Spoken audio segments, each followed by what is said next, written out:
прямом эфире информационная программа «Новости 24» в студии Амирхан Зортов. Здравствуйте. ДТП в Малгобекском районе. Госпитализированы 3 детей. В госавтоинспекции ведут следствие. Рубрика «Под наблюдением». Рассмотрели, готовы обнародовать видеоматериалы, присланные нашими телезрителями. На что сетуют жители? Около 70 спортсменов из северокавказских республик в Талаково прошел межрегиональный турнир по панкратиону. Сегодня в Малгобекском районе произошло дорожно-транспортное происшествие. В аварии пострадали 3 детей. Их жизни ничего не угрожает, но продолжительная реабилитация им предстоит. За состоянием детей следят врачи, а сотрудники госавтоинспекции проводят следствие. Репортаж Марины Муталиевой. Девочке всего 5 лет. В этом возрасте она уже получила сотрясение мозга, закрытую черепно-мозговую травму, перелом правой ноги и огромный моральный ущерб. Сейчас ее беспокоят импульсивные боли в районе тазобедренной кости. Близкие стараются утешить ребенка, и это все, что они могут сделать. Обезболивающие лекарства недостаточно эффективны. Все случилось вчера, когда в машину, в которой ехала семья Арчаковых, врезался водитель ВАЗ-110 Магомед Баширдзейтов, уроженец города Малгобек. Я поехала домой с Малгобеком Назрань. Ехали нормально, на обычной скорости, обычная скорость была не сильная. Ну, не знаю, и выехала навстречу на машину. И прям вот и мой муж сразу на обочину заехал, и он на нашу сторону в обочину, и там уже лоб-лоб столкнулись. Всего в салоне Volkswagen находилось 5 человек, включая водителя. 3 девочек и их мама сидели позади. Иномарка оказалась крепкая, будь иначе, последствия могли бы быть куда более плачевными, признается Фатима Гандалоева. Повезло не только им, но и водителю десятки. Вроде сознание никто не терял, потом сразу же к нам машина подъехали, нас увезли в больницу. Страшно, тем более, если ты с 3 детьми. И все дети с ушибами, с переломами. Они сильно плакали. Вот это вообще пару часов без остановки плакала, хотя и делали обезболивающие, все равно никак не могла остановиться. Вот. Ну, алхамдулиллах, нормально сейчас. В этой аварии пострадали все. Малышка, которой всего год и 2 месяца, поступила в больницу с переломом ключиц. А та, что постарше, страдает от полученной челюстно-лицевой травмы. Девочка не может нормально есть, так как от нижних зубов ничего не осталось. Мать утешает ребенка тем, что они молочные и на их месте вырастут новые. Медики не сгущают краски и дают положительные прогнозы. В состоянии при поступлении средней степени тяжести была оказана помощь. На данный момент состояние удовлетворительное, помощь оказана, все необходимые мероприятия проведены. Сейчас планируется дальнейшее лечение. Как сообщают в ГИБДД, водитель десятки отделался незначительными ушибами, а вот его пассажир доставлен в Малгобекскую больницу с тяжелыми травмами. Дети были без детского дыхательного устройства, не были пристегнуты ремнями безопасности. Вот. Водитель превышением с установленной скорости, это водитель десятки ВАЗ-110, выехал на полусостоящее движение, допустил столкновение с автомобилем Volkswagen Polo. Вот. Я хотел бы призвать всех наших водителей, прежде чем сесть за руль, одумайтесь. Куда вы едете, зачем вы едете, и соблюдайте скоростной режим. У нас в салоне транспортного средства находится, большинство находятся дети. К словам сотрудников госавтоинспекции стоит прислушаться. Статистика аварий на дорогах региона растет. Вместе с тем увеличивается и число погибших. В основном причиной ДТП становится грубое нарушение правил дорожного движения и превышение скоростного режима. Марина Муталиева, Тимур Карахоев, Новости 24. Сегодня наши коллеги, съемочная группа культурно-просветительской редакции, случайно оказалась на месте еще одной аварии. ДТП произошло в Сунже. Водитель «Газели» на высокой скорости хотел проскочить на красный свет. Не успел. Грузовой автомобиль врезался в машину ВАЗ-14 модели и перевернулся. В результате аварии пострадали 2 человека. Они доставлены в больницу.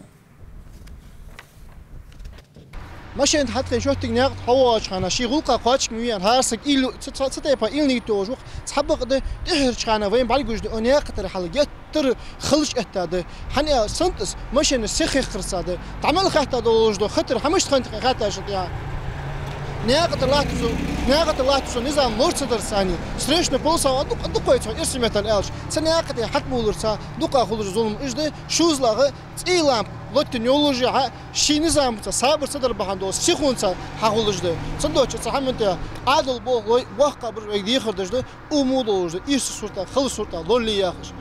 В связи с частыми ДТП сотрудники госавтоинспекции проводят рейдовые мероприятия. В Малгобекском районе стражи порядка выявляли нарушителей правил дорожного движения. Инспекторы обратили внимание на автомобили с затонированными стеклами. Лишь за пару часов сотрудники выявили десятки нарушений. Репортаж Мадины Пугоевой.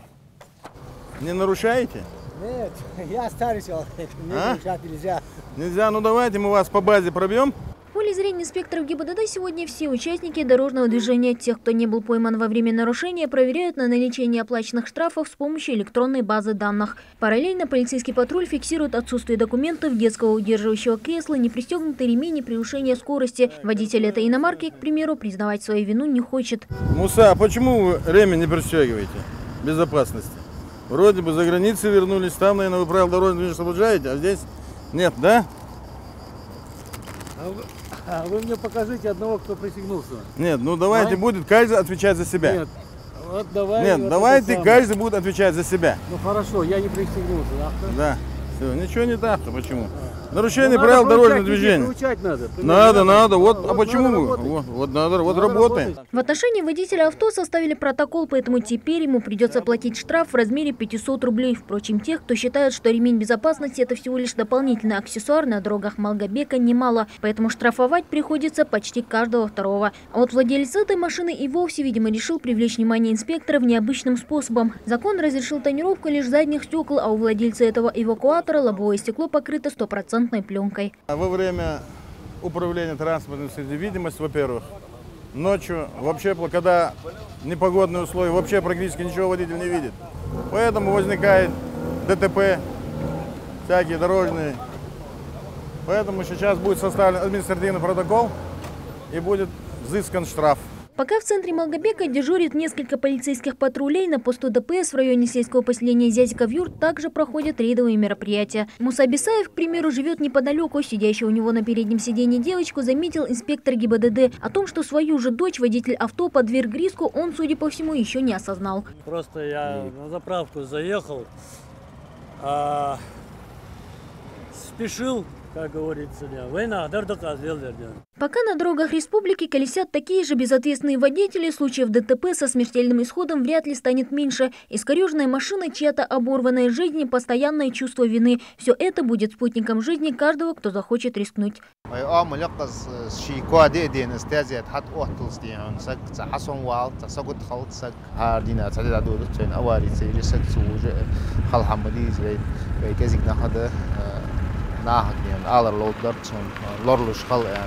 Чтобы этот рейд для участников дорожного движения не стал очередной профилактической акцией, а всерьез заставил задуматься о своей безопасности и благополучии окружающих, беседу с водителями авто проводят и сотрудники Совбеза республики.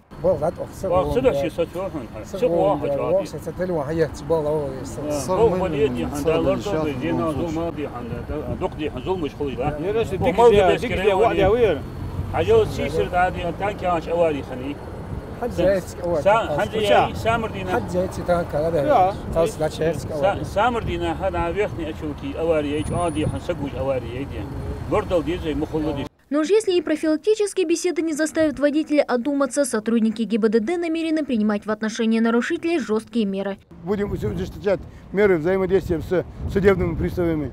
Все меры, которые от нас зависят, мы будем применять. Если это не повлияет, значит будем привлекать общественность, будем все вместе, всеми министерствами, ведомствами организованно проводить мероприятия. Если это недостаточно один день, одну неделю, один раз, то значит ежедневно будем проводить мероприятия.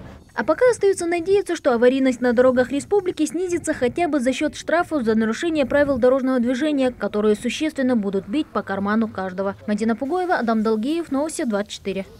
Во многих населенных пунктах Ингушетии из-за жаркой погоды заметно понизился уровень напора воды. Некоторые винят в этом автомойки, а те заявляют, что установили специальные накопители, при мытье машин используют только резервную воду. Так или иначе, оказание таких услуг автовладельцам временно запрещено. Соблюдается ли этот запрет, проверили в Малгобеке. Репортаж Фериды Миржоевой.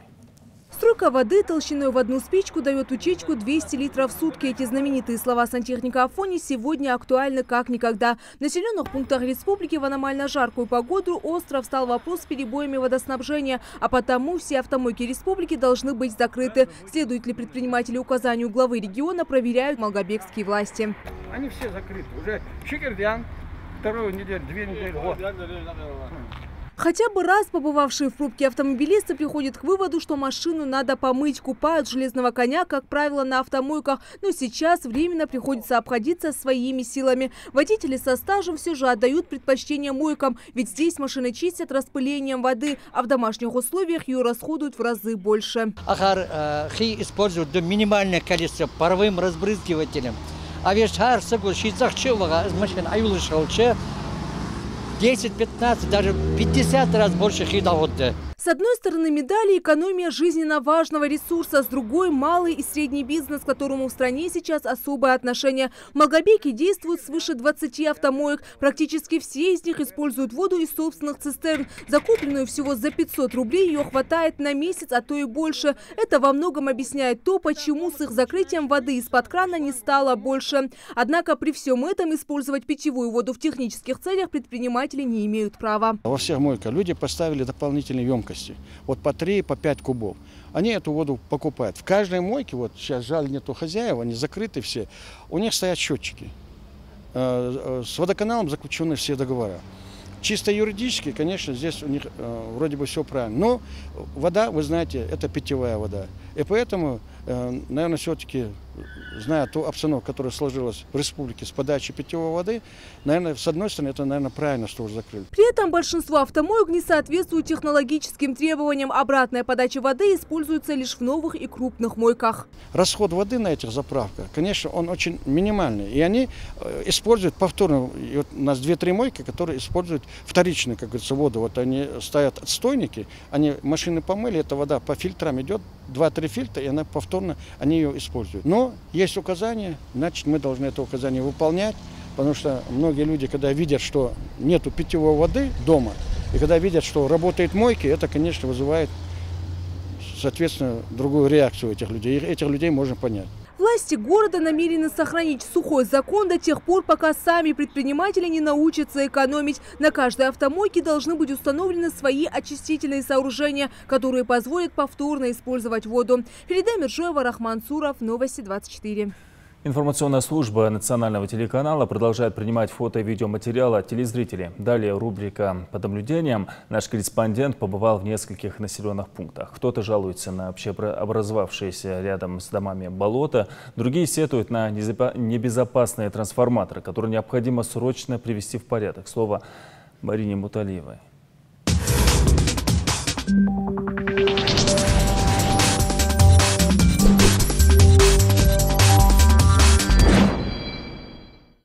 Центральный водопровод, я даю от Волга. Хасак туади, вот юрт на худ, но у зердина, я хит туади слуби. Хас туади да, хас сабур ди, хас это дуа, я дабуахш. Хас фик юрт да вину, дин, хас казик баахет, сон казик декахет, сон хас винердин. Су туади душ мухет, сон я камыш багошан, вот хат уди, Это видео поступило к нам 7 июня текущего года. Съемочная группа немедленно выехала в сельское поселение Экажево. Как утверждает автор видео, лопнувшую более 10 лет назад водопроводную трубу местные власти не замечают. Тем временем под камышинными зарослями образовалось настоящее болото. Течет эта вода вдоль всей улицы Яндиева. Конца ручья и не видно. Ситуацию усложняет тот факт, что пол села страдает от проблем с водоснабжением, в то время как здесь из-за халатности ответственных лиц жизненно необходимый ресурс используется, мягко говоря, нерационально. Даже изъять оттиж. Хабар тебе нагасаны деревины, сехвины, сам хадури, шотик долбош, болбаре. Тансага издуать, езидуать, яхмудуать. Хавин юрта варта. Тахту ялыш мети егео кезик сабырди цашигирдая. Да, оха ялыр цабот бухня. Цабот бям уже ханс шола бот бям бети я бям бям шибот бям ну хан ос хамдатска ермедия. Глава местной администрации попросил до тех пор не пускать материал в эфир. Прошло без малого 2 месяца, но результата не видать. В администрации ссылаются на отсутствие бюджета. Говорят, что деньги появятся только в сентябре. Тем временем жители частных домов вынуждены страдать от аллергии, сырости и антисанитарии. Ну а следующий материал нам прислал житель сельского поселения Яндере. По улице Ахриева установлен трансформатор. Доступ к нему ничем не перекрыт. Battır böyle transformat. Buna yakarttı ya son 6000 volt'u uz açıyor. İşte esirgiş bakınsa. Bir daha kodu еще уже. Местные жители неоднократно обращались в соответствующие инстанции, в том числе в Ингушэнерго, но обеспокоенность родителей никто не воспринимает всерьез.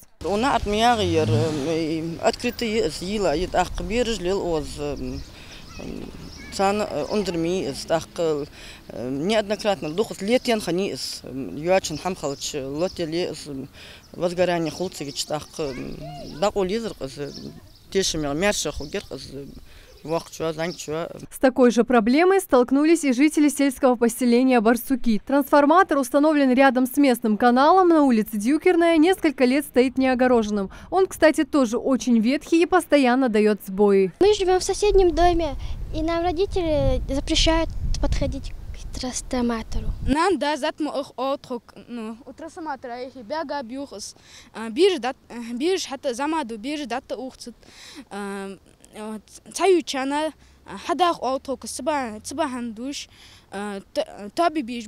Беззаботное детство ребятишкам стараются обеспечить жители 2-го микрорайона в Малгобеке по улице Центральная. Едва ли оно будет таковым, учитывая, в каком состоянии находится участок рядом с детской площадкой. Родители возмущены, что после ремонтных работ, проведенных во дворе, подрядная организация не позаботилась о том, чтобы убрать за собой строительные материалы. Более того, некогда идеальный асфальт теперь разбит.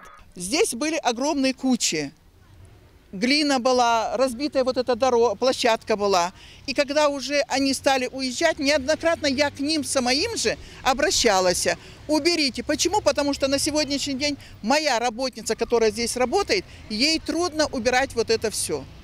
Вот она мусор соберет, а подмести, ну как? Подметет, опять дети бегают, вот это ковыряют, вот это все. Все вот это сделано этой бригадой. Жители утверждают, что таких площадок здесь несколько. Везде, где работал этот подрядчик, ситуация одинаковая. Может ли администрация привлечь его к ответственности и заставить за свой счет возместить ущерб? Мы узнали у представителя местной власти. Очень много претензий к этим подрядчикам.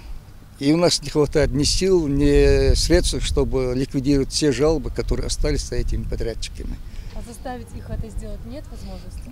У нас нет таких сил. Уже 3 года прошло, как они здание сдали. Этим должна была проследить свое время, и администрация должна была проследить, и заказчики. Теперь этим вопросом занимается администрация. Своими силами мы стараемся ликвидировать все эти недоделки. Жители республики могут, как и прежде, присылать свои видеоматериалы на номер в WhatsApp 8 928 731 85 93.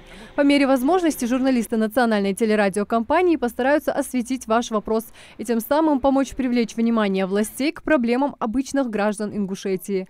Марина Муталиева, Рахман Цуров, Адам Долгиев. Новости 24. Чемпионат по дрэгрейсингу прошел на автодроме в Сунже. Там состоялись заезды на скорость в 4 классах. В них участвовали гонщики из разных регионов Кавказа. Материал Тамерлана Хамхоева.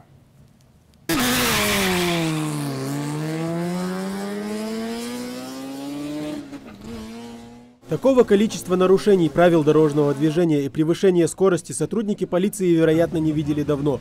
А если быть точным, то с прошлого года, когда этот чемпионат традиционно принимала Ингушетия. Сегодня можно, шутят собравшиеся, показывать мощь своих автомобилей нужно именно на таких соревнованиях, а не выбрав федеральную трассу испытательным полигоном для своего автомобиля. В чемпионате Ингушетии и СКФО принимают участие различные регионы России. С 2012 года мы проводим чемпионат Республики Ингушетия по дрэгрейсингу. Но в этом вот сейчас мы проводим также еще параллельно зачет чемпионата СКФО, В каждом из чемпионатов по 4 класса, это Они подразделяются в зависимости от объема двигателя, подготовка автомобиля, мощность двигателя, привод. К примеру, Заур Алиев на своей Honda Civic приехал не один. В составе их команды еще одна машина и несколько человек. Показать достойный результат и занять призовое место – вот задача, с которой приехали гости из Карачаево-Черкесской республики. Благо, начинка машины позволяет. Сегодня нас двое, остальные сломанные. Кто починился, кто что, пока нас двое. Вот. Были много раз в Ингушетии. Очень хорошая организация у вас, очень нравится. Honda Civic – это в турбоклассе. У вас здесь показывал 11,9. Надеюсь, низкий 11 поехать в этот раз. Чуть исправили машину. Их соперники также надеются быть в числе лидеров, если уж первыми пересечь финишную черту не удастся. Команда из Северной Осетии в Ингушетии участвует в заездах второй год подряд. В этот раз они приехали на новой машине. Этот монстр еще удивит собравшихся, уверенных в команде. А рев моторов соседних авто будто подвергает сомнению эти слова. Двигатель здесь турбированный, шестисклапанный приоровский двигатель. Особо такого тюнинга большого никакого нету. Нива поршни, десяточные шатуны стоят. Вот. Турбина китайская, едем на 98-м топливе. Вот. Кузов, конечно же, облегченный. В классе спорт выступаем. Ну и разумеется, куда же без хозяев турнира. Джабраил Бахмурзиев на своем железном коне покоряет просторы не только Ингушетии, но и всего мира. Хотя конем эту семерку можно назвать с трудом. 1000 лошадиных сил говорит сама за себя. И даже среди таких бывалых мастеров автоспорта кажется, что этот монстр смотрит на всех свысока. Мы более ее, скажем так, усовершенствовали и привели в порядок то железо, то есть немножечко помогли довести ее до ума. Вот. По сути дела, тут стоял, уже когда он обратился к нам, уже стоял здесь двигатель от Toyota и коробка от Toyota. Вот. Ну, у нас просто большой опыт в постройке спортивных автомобилей на базе тойотовских двигателей, поэтому, соответственно, мы помогли и опытом своим, как говорится, делом. Автоспорт, конечно, дело затратное, но адреналин в крови того стоит, говорят участники. Самое главное для них – это безопасность, а уж в этом направлении ребята умеют работать. Зрителям же остается только пожелать участникам побольше ровных дорог и поменьше фальстартов при зеленом сигнале светофора. Тамерлан Хамхоев, Майербек Нурзоев, Новости 24. Около 70 спортсменов из северокавказских республик участвовали в межрегиональном турнире по панкратиону. Этот вид спорта стремительно развивается во всем мире, в Ингушетии тоже. За ходом соревнований в Далаково наблюдал Саид Куштов, ему слово. Бойцы из разных уголков республики не только в ожидании выхода на ковер. Кто-то разогревается на татами, другие со своими тренерами обсуждают тактику боя. В турнире принимает участие Умар, брат одного из самых топовых бойцов Ингушетии Хамзата Долгиева. В первой же схватке спортсмен одерживает победу. Несмотря на то, что Умар начал спортивную карьеру только полгода назад, он уже показывает себя на крупных соревнованиях, как опытный спортсмен. Есть с кого брать пример. Соперник был неплох, но сегодня я стал лучше. Тренирует Умара старший брат. Хамзат верит, что он станет чемпионом мира по смешанным единоборствам. Со своей стороны сделаю все, чтобы он стал профессиональным бойцом и стал одним из самых лучших. Не то, что в России, но в мире. Я думаю, он будет сам трудиться. У него есть желание стать бойцом. Участвуют в соревнованиях спортсмены Чеченской и Кабардино-Балкарской республик. Некоторые из них в Ингушетии выступают впервые среди юниоров. Другие же имеют опыт встреч с местными бойцами.